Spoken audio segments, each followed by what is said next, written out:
Be ready. 15 seconds.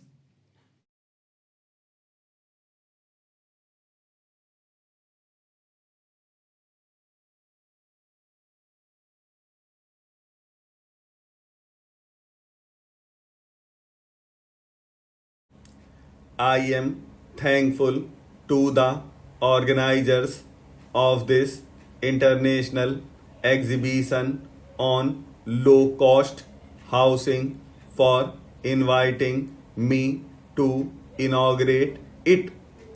This exhibition, perhaps the first of its kind, focuses attention on one of the most pressing problems of today, the problem of housing. There is shortage of houses everywhere. Nearly all the countries of the world today are faced with the problem of constructing more and more houses to cope with the increasing demand. A reasonably comfortable house providing shelter against the inclemencies of weather and affording room for necessary rest and leisure is an elementary need of mankind. It is clear that if the present need is to be met to any reasonable extent, houses will have to be built on a huge scale. This is possible only if the cost of construction and of materials for building a house is brought down to a level which would be within the reach of a person of average means. It is therefore appropriate that this exhibition should be called an exhibition on low cost housing. Generally speaking, housing sounds like an abstract idea, although houses are made of such substantial material as brick and mortar.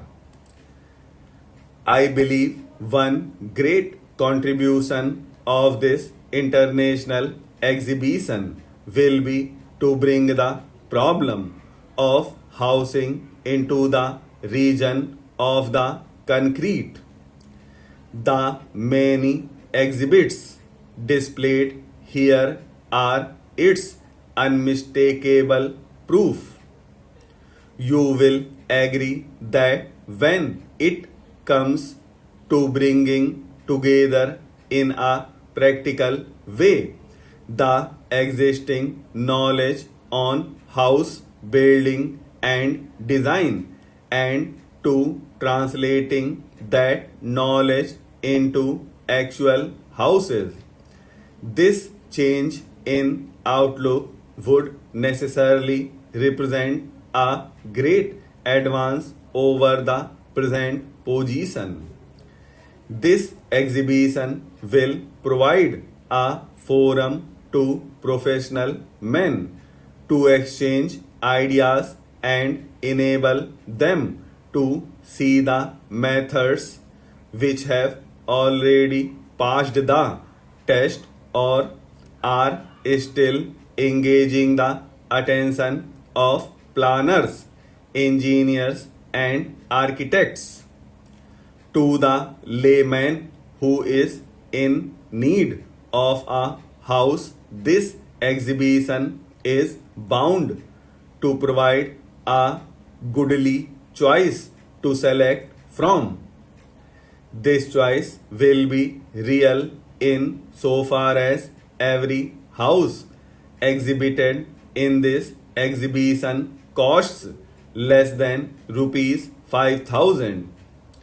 Besides demonstrating the various types of houses built from different materials This exhibition will also stimulate proper interest in housing, not in the abstract problem of housing as such, which might be an alluring subject of discussion, but in houses themselves, houses promising roofs on top and cozy shelter within.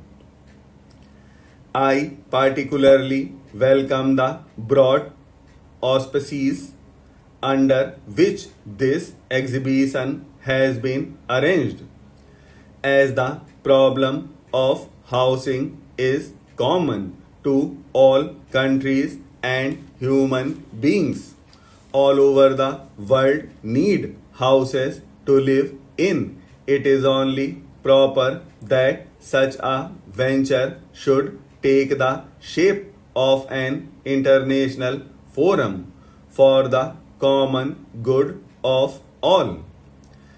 I am told exhibits have been received from many foreign countries, including Burma, Ceylon, Australia, Finland, Germany, Austria, Indonesia, Israel, Singapore, Thailand, Sweden, Italy, the Fiji Islands, and the United Kingdom.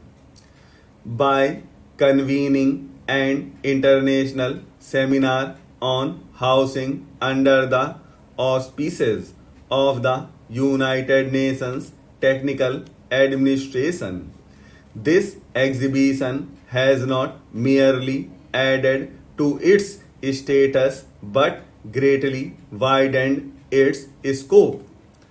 This seminar, in which experienced architects and engineers from many countries are participating, will discuss such important subjects as improvement in building materials, construction methods, and programs for housing, etc. This will be followed by discussions by the Inter-Secretariat Working Party of the ECAFE, which is meeting in Delhi this month. As a result of all these discussions and valuable exchange of ideas, let us hope it will be possible to pool the experience of the participating countries and adopt models which would result in bringing cheap and comfortable houses within the reach of the common people. As I have said, a house is one of man's elementary needs ever since the dawn of civilization, or maybe even before that, when men, like beasts of prey, lived in the open. The need of some kind of shelter was felt by him. There was a time when the improvised shelter offered by bushes and trees satisfied his need. In places where trees did not grow, a rock hideout or a cave or the shade of any projecting cliff answered his simple requirements.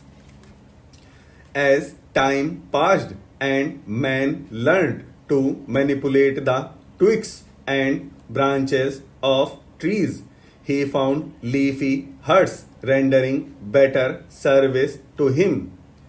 Gradually, he began to thatch and plaster these huts with mud. And so man went on progressing, improving upon his craftsmanship and selecting better and better building material till he found himself capable of raising such gigantic structures as the pyramids of Egypt. Although throughout this long stretch of time known to us as the historic era, man has been familiar with the art of construction and has been responsible for raising structures of all kinds and sizes. The need of the common people did not receive the attention which it deserved. It is at once the duty and the privilege of us all living in this democratic age to think of housing and housing needs.